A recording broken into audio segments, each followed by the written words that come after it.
Bat and the Waiting Game, Chapter 6, Carrot Division. There wasn't any time to visit Baby Cakes before class began.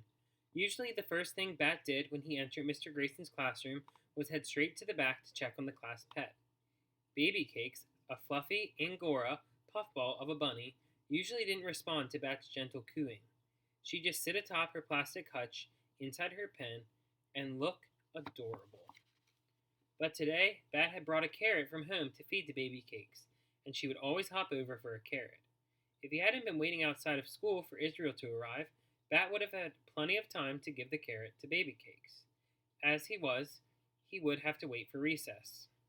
Bat sighed and he slid into his chair, hanging his backpack over the back of the seat. The carrot zipped into his back pocket, seemed almost to vibrate when its desire to be fed to Baby Cakes. Mr. Greyson was standing at the front of the room, talking about something. Bat saw his mouth moving, but was having a very hard time concentrating on the words. Something about math. All around Bat, kids reached into their backpacks to pull out their folders, so Bat did too. There was the carrot, wrapped in a cloth napkin that was printed with little carrots and radishes and turnips. Bat retrieved his folder, but he grabbed the napkin-wrapped carrot too. Mr. Grayson's back was to the class. He was writing math problems on the whiteboard with his favorite orange marker. It'd only take a minute to walk to the back of the class and feed the carrot to Baby Cakes. Maybe Mr. Grayson wouldn't even turn back around until Bat had gone to Baby Cakes' enclosure, fed her the carrot, and returned to his seat. And after all, Bat reasoned, Mr. Grayson had said that the class had an open-door Baby Cakes policy, meaning that any time a kid needed to cuddle, he or she could go visit Baby Cakes. No permission needed, no questions asked. Bat didn't actually need to cuddle, but he had an itchy feeling that Baby Cakes needed the carrot, and he knew that the itchy feeling wouldn't go away until he did something about it. So he unwrapped the carrot and pushed back his chair as quietly as he could. He tiptoed to the back of the class, ignoring the stares from Jenny and Luca, and reached into the pen to feed the carrot to Baby Cakes. Her twitchy nose twitched at the carrot, and Baby Cakes jumped down from her perch atop the plastic hutch and hopped over to Bat.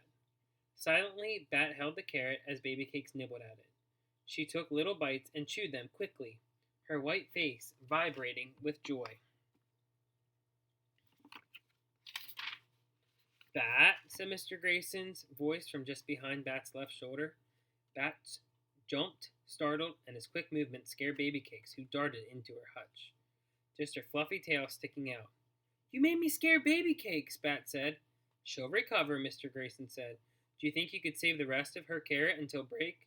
We are starting math time. I need to make sure Baby Cakes isn't upset, Bat said. You can't just startle someone and not apologize. It occurred to Bat that maybe Mr. Grayson owed him an apology for the same reason, but Mr. Grayson didn't offer one. Okay, Bat, Mr. Grayson said, but he didn't leave. He stood there waiting for Bat to go back to his seat. Bat sighed. Sorry, Baby Cakes, he said in his gentlest voice.